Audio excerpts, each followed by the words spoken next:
Good morning, everybody, and welcome to this SCIS final conference. My name is Katharina Faraj, and I am one of the two moderators that will be guiding you through the next 2 days. I am joined by my colleague Martin in Brussels. Good morning, Martin. Good morning, Katharina, and it's a beautiful sunny day here in Brussels. I hope it's the same in Stuttgart. As Katharina said, my name is Martin, and together we will be moderating this conference over the next 2 days. The Smart Cities Information System Final Conference is, of course, a celebration of everything that has been achieved over the last years with the SCIS, the Smart Cities Information System. However, as you might have seen, the logo it's not so much an end as a beginning, because what we'll also be doing over the next 2 days is the transition from the Smart Cities Information System into the Smart Cities Marketplace. And what we would like to do is celebrate the achievements of SCIS, but also welcome and embrace the new changes in the Smart Cities Marketplace. Over the next 2 days, we will be taking you through a lot of the features and activities that you can find in the Smart Cities Marketplace. We'll also be celebrating, as I mentioned before, everything that was achieved with the Smart Cities Information System and trying to help you go through that transition from one platform to the other. Now, this transition is very important. We don't want to lose anyone in the process, and that's why we would very much like for you to engage with us over the next 2 days. There are lots of ways that you can do that using chat box, and if you're in one of the parallel sessions, you can also speak. So to understand exactly how all of that works, my colleague Katharina is going to be informing you and giving you instructions how that participation can be enabled. Please, this is not a moment to be shy. These next 2 days are not a monologue. We're not going to be talking at you. We want to be having a dialogue with you. So listen carefully to what Katharina has to say. She's going to give you the instructions on how to use a lot of those interactive tools, and then flex your fingers, get ready to type away, and make sure that we get that interaction so that in the transition from the Smart Cities Information System to the Smart Cities Marketplace, everybody can come along with us and we can enjoy this new platform and fully use all the features that it represents. I'm going to leave you now and move into the interview room where we have a special guest waiting for us to lead us through the keynote opening session of this conference. But for now, back to Katharina in Stuttgart. Thank you very much, Martin, and thank you for giving us an outline of the objective of this conference.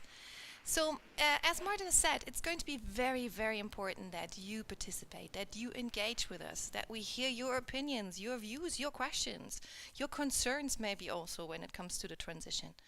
And for that, we have a couple of tools. So currently you are in something that's called the live stream. So that's broadcasting on the website that you're currently on. You don't need to do anything to see this. And next to that window with the live stream on your right hand side, you also have some interactive buttons called Q&A and polls. And that's what we're going to use whenever we are in a live stream and we have a question to you. We were going to be using the polls part, which is coupled to Slido. So I think some of you will be familiar with that tool. But that's also the place, the Q&A, where you can pose any questions that you have. And as Martin has said, don't be shy. Put them out there. Let them be seen. And we are going to do our utmost best to respond to them together with the panelists and speakers and, of course, everybody else that's involved. Next to that, on the bottom, just below the live stream, you have the agenda for today and tomorrow. And whenever we are not in the live stream, you'll see a little link which will guide you to, for example, parallel sessions where we'll split up the group and then we will be working with Microsoft Teams. So you just click on the link and join the room whenever, of course, the time for it comes. And then we will have, of course, also some opportunities to hear your thoughts in those sessions as well. There will be some external links when we get there, but for the moment, we stay in the live stream. We have a first question to you, which is a Slido question, and I see some people have already found that box, which is wonderful. So I can already see some of the answers coming in, and it would be really great if we could also see that for the audience. So we see there is quite a number of people from Brussels that join us for this conference. If you've not found the Slido question, it's to your right.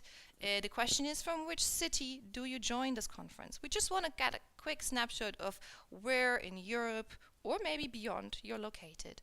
We have people from Stuttgart, which is of course very nice to hear because that's where we are broadcasting at least part of it from a studio in Stuttgart. But we also have Amsterdam and Florence as two of the big markers. But I see Rijeka in Croatia, I see Leipzig in Germany, I see Helsinki, and Vasa from Finland, of course. I see Tübingen. That's of course also very interesting. That's not very far from here. Bolzano, Florence. So there's some Italian contributions. Spain as well. So it looks like there is really a representation from across Europe, which is making it very funny. I like Timbuktu. Somebody's been traveling really far. But thank you. Thank you for your contribution until this moment. It's really nice to see that you found the right place to put in your answers and that there are already quite a number of people active at this point. So we've tested this feature, and you will hear and see more of that in the coming days. But for the moment, I want to thank you. And it's my honor to hand back to my colleague Martin, who has now been joined by our keynote speaker, Walter Eevers. By switching from one studio to the other, there will be a little bit of a time lag, but please stay with us while we're handing over to Martin. Martin, floor is yours.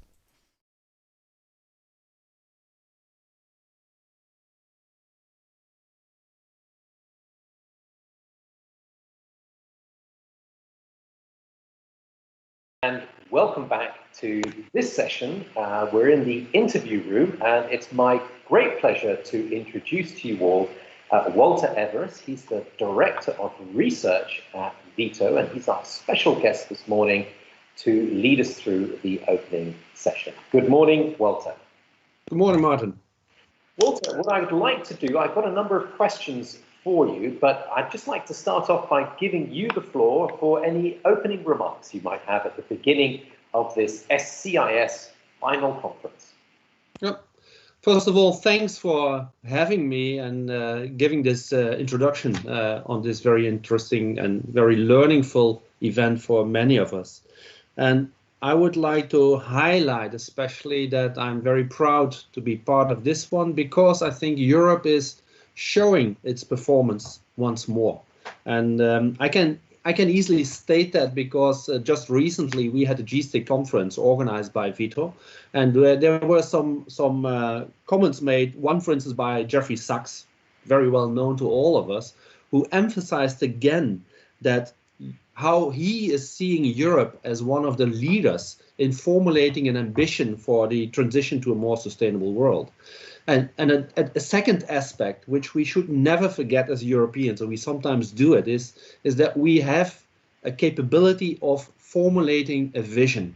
And this was emphasized by Mrs. Brundtland, well known to all of us, who stated that 30 years ago, she was despised by oil industry because she was only thinking about a CO2 tax.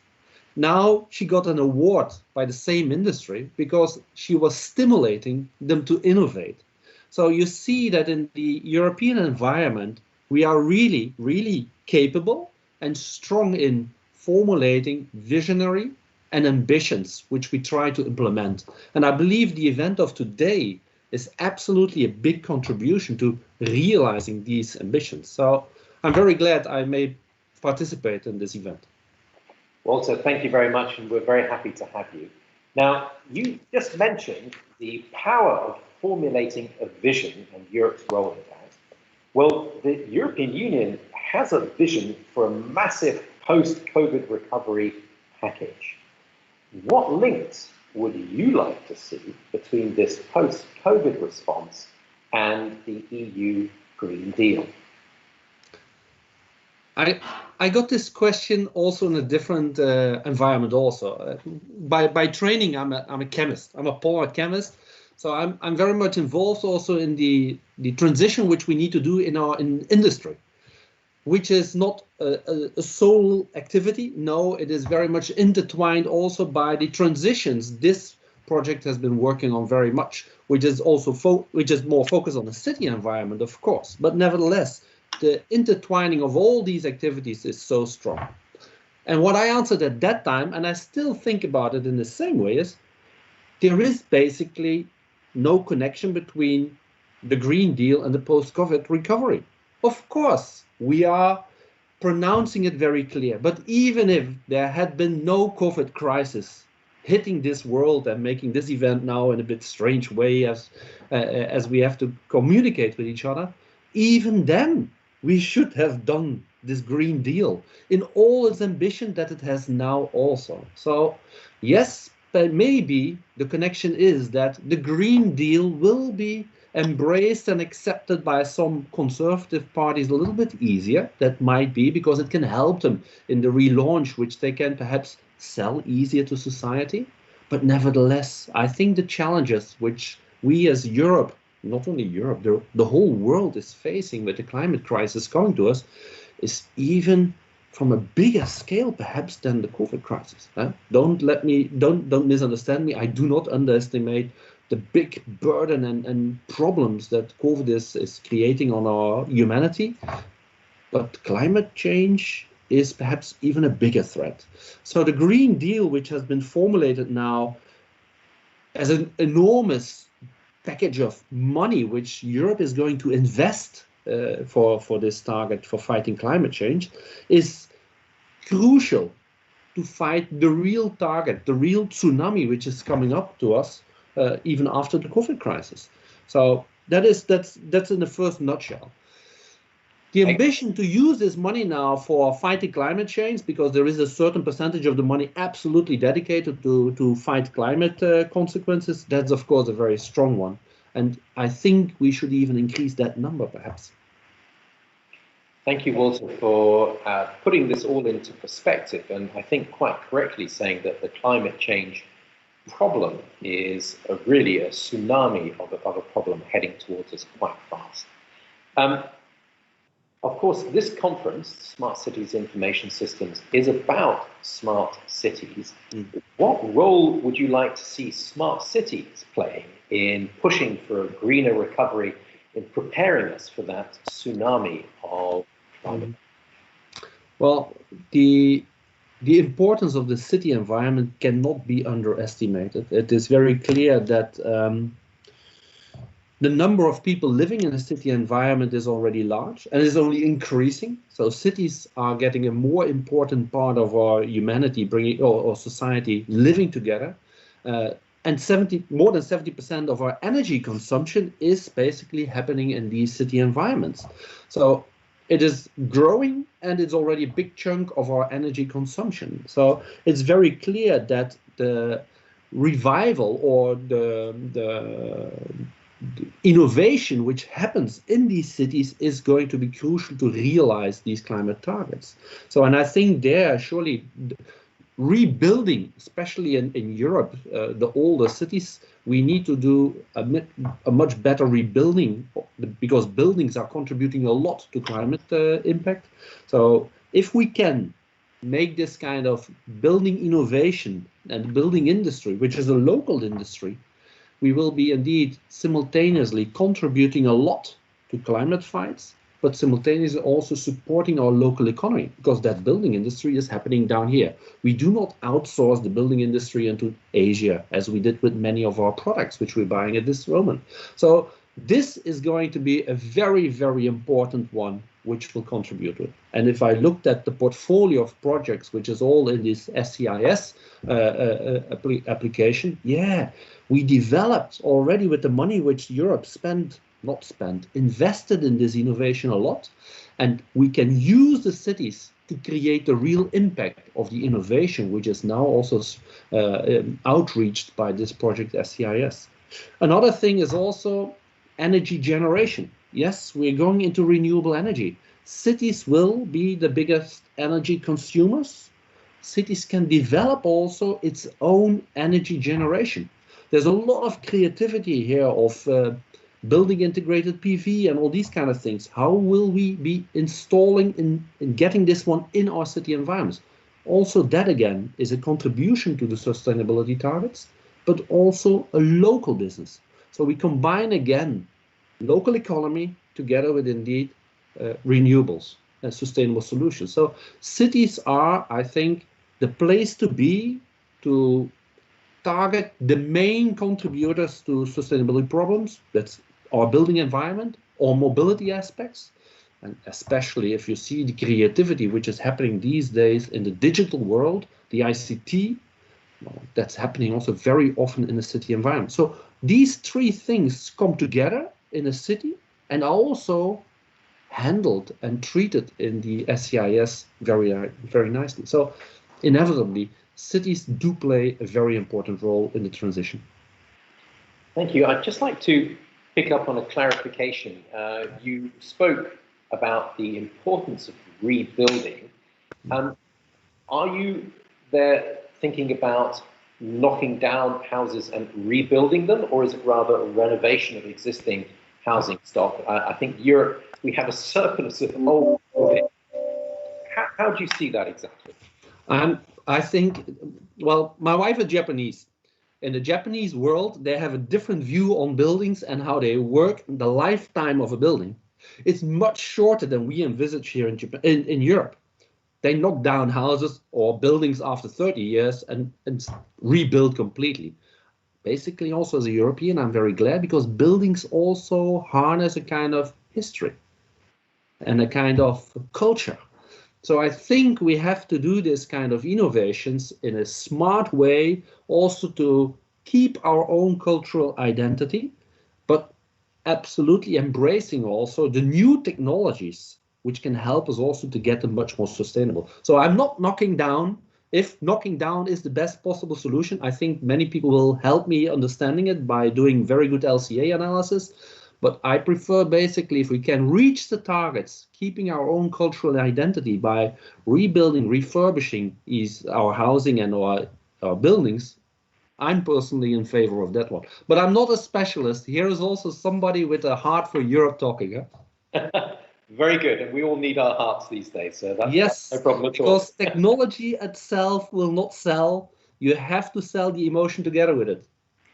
Well, that brings me very nicely to my next question, which is the European Union, of course, is financing a lot within the smart cities arena, and they're providing some of those technical solutions. But the heart, as we were saying, is really with the member states and national stakeholders. What role do you think the European Union should be playing with member states and those national stakeholders at the city level and local level? Have they got that role right? What would you be looking to the European Union to do in terms of that relationship? I think you're touching a very sensitive point, Martin. I think Europe is not very homogeneous in this aspect, but nevertheless, let me put it this way, what I observe as a European is that progressive thinking very often happens in city environments. The more conservative attitude is very much happening in the more countrysides. I think the last elections we saw in the UK on the Brexit have demonstrated very much. Of course, let's not talk about Brexit, but I think it's also similarly happened in continental Europe, these kind of things. But nevertheless, if we as Europe want to make progress, we have to take everybody aboard. And I think we have to keep stimulating these city environments, which is also playing a very important role for Europe in the member states, which are tending to be a bit more conservative. We notice that the cities are also promoting progressive thinking related to sustainability also in the bit more conservative member states. So I think Europe should never loosen the ties with the modernity in the city environment, also helping them to make the ties with these more conservative member states much stronger, and to convince them also to embrace modernism also. And it's not only there where we are using perhaps the language of the heart. What I notice also very much is that the economy is also sometimes then slowly convincing the conservative to also make the curve. So we need the cities to help us also to convince a bit more conservative member states. We have to keep talking and get them also aboard on the sustainability transition. Very good. And just some thoughts more specifically on the European Union institutions, such as the Commission and a lot of the financing they're putting in place. What sort of relationship would you like to see those EU institutions having with the member states and national stakeholders? Well, important here is, I think, and that is the biggest contribution, or that's one of the big contributions of the European Commission, is they try to make also a level playing field. It should not be that our member states within the European Union start competing each other. So making this level playing field for all is a very important one. Of course, then the borders of at the outside of Europe is also important. So absolutely there to get all member states aligned. I think European Commission also should care about the outside borders and have the level playing field so that the outside competition is not coming to hurt us inside either, because then we lose the trust also of the member states. That is a very important contribution the European Commission can be having for all of us. Excellent. No, thank you very much. And I think that's a great insight about that role of creating that level playing field. Now, of course, today and tomorrow, we are celebrating the achievements of the Smart Cities Information System, which is a platform that you and VITO have been heavily involved in since it's been running. Looking back over those years and looking forward now to these new innovations such as the Green Deal renovation wave and the Horizon Europe mission on climate neutral and smart cities, what would you say has been the contribution or the legacy of SCIS in shaping those new initiatives? Well, if I look, I can look from a more distance as the material scientist on what has been happening. I think Europe has been investing a lot of money.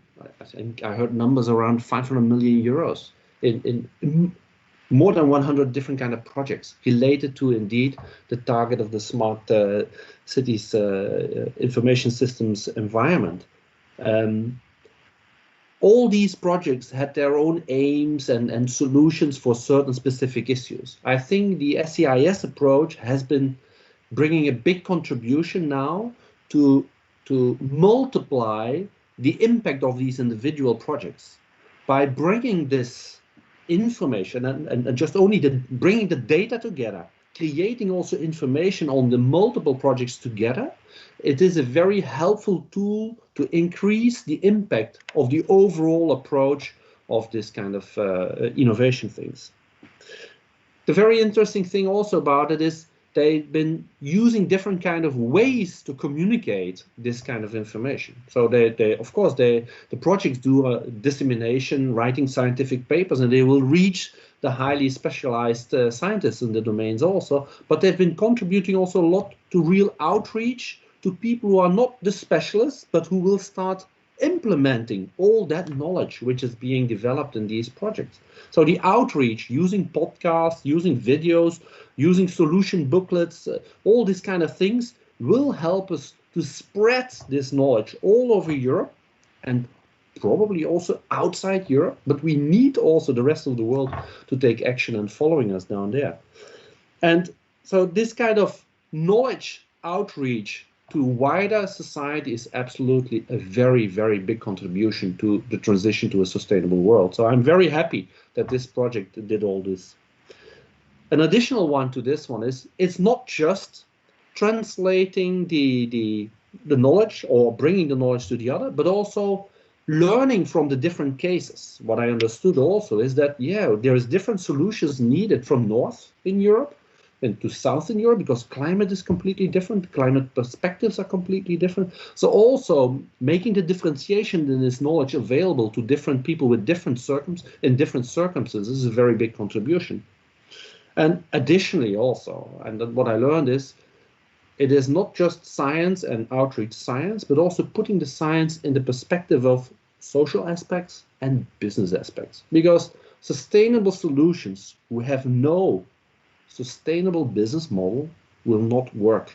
They will not create the impact. And I think also that aspect is brought into the picture by the whole SCIS. And I'm very proud that indeed from VITO, together with all the partners in SCIS, I think we've been contributing to this aspect, helping us also to multiply the impact coming from the big investment that Europe did in this sustainable topic.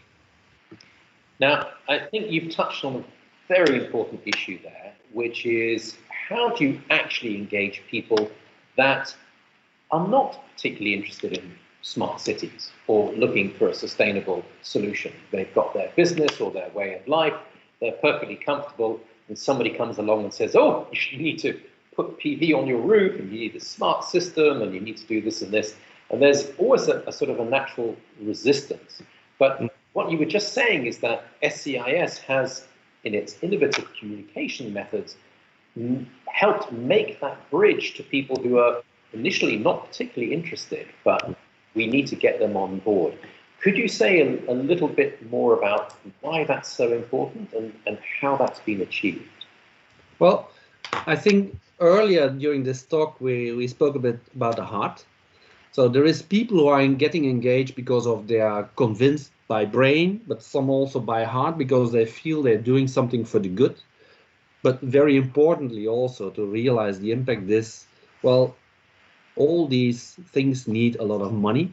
So thinking about business cases is absolutely also an aspect. So what I realize is that the technology has been developed, the cases are being done, but we put them very clearly in different perspectives in order to allow us to convince the highest possible numbers of people, organizations to take part in the whole transition.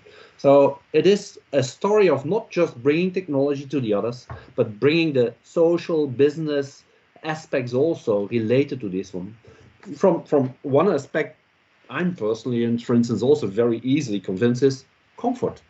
What is the very thing is, it's not the threat. No, many of the solutions which we are creating in this sustainable city approach is also adding comfort to my life.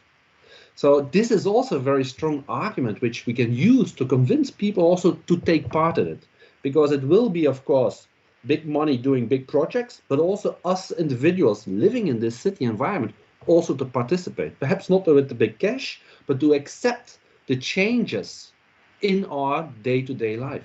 So, and these different aspects, which is helping us to get the technology embraced, that is a very big contribution by SCIS, I believe.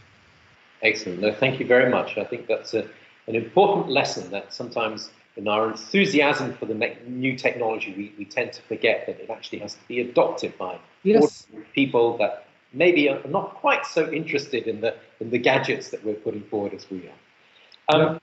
Walter, we have 2 days ahead of us to celebrate SCIS and to help with that transition to the smart cities marketplace. What are your hopes for this conference? What do you think it should be delivering? Well, just before we went on live, I said already, keep the numbers of participants in the eye, because if I'm start reducing them by my talking, please cut me off, because I would like to get the biggest possible society group of people hearing the words which is being shared now during these 2 days.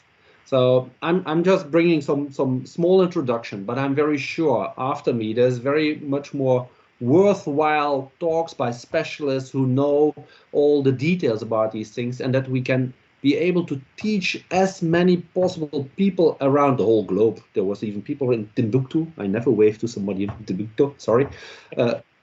So as many people as possible, we need to reach out with solutions, examples to get them inspired by the European ambitions, European technologies to reach the real goals. And if we afterwards can watch back that more people have said, yes, that's a potential solution, and start looking for participants in this conference and all participants in all the projects that we are bringing together here, yes, then we realize the impact. And that is my sincere hope, that this conference and these 2 days brings as many people together with a sincere interest to listen, to learn, and taking messages home and try to start implementing. That's my sincere hope for this conference and for all of us. Very good. Final quick point before we hand back to Katerina. SCIS has been very effective in indeed creating that information base so that people can pick up and learn and start to adopt those solutions themselves. Do you expect the smart cities marketplace to have a similar impact? Well, I think it's going to be even bigger. I think SCIS started in a more difficult environment. You see now that the present European Commission is putting the ambitions really high. It's emphasizing it very strongly. The rest of the European Union is recognizing also Europe is not just talking, is also putting the money where it is or where it needs to be. I'm very sure the next step, the marketplace, is going to be even much more successful. And more people will be following this one because they see Europe is not just talking the way, Europe is doing the way. So I'm very sure SCIS made the first steps, marketplace is going to finish it. Excellent. Well, look, thank you very much. Now, just stay on the line, but what we're going to be doing for the audience is now handing back to my colleague Katerina in Stuttgart. Have a bit of patience with us. This transition can sometimes take a couple of seconds, but from Walter and myself, thank you all very much for joining us, and we're looking forward to the next 2 days. Thank you. Thank you very much.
Good morning. I think you're seeing that we are experiencing some technical difficulties, and we sincerely apologize for that.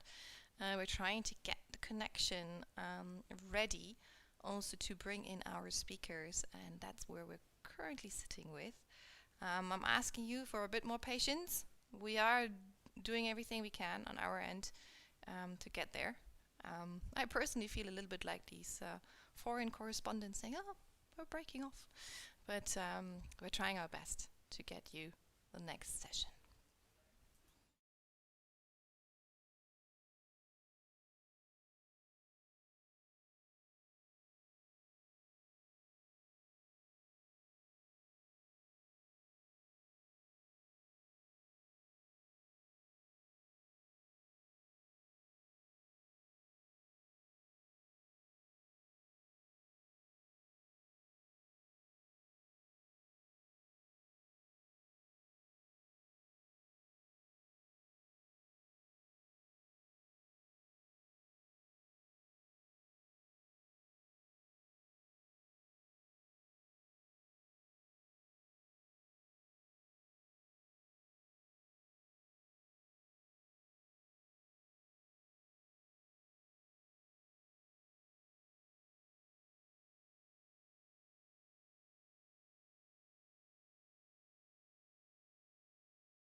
Yes, here we are again. Unfortunately, we will have to do a restart of the system here on our end, and we'll be back hopefully in a few minutes. This is your moment to just grab a cup of coffee or anything else refresh you. Maybe stretch your legs or open a window. We hope to be back in a few minutes and apologize for the delay.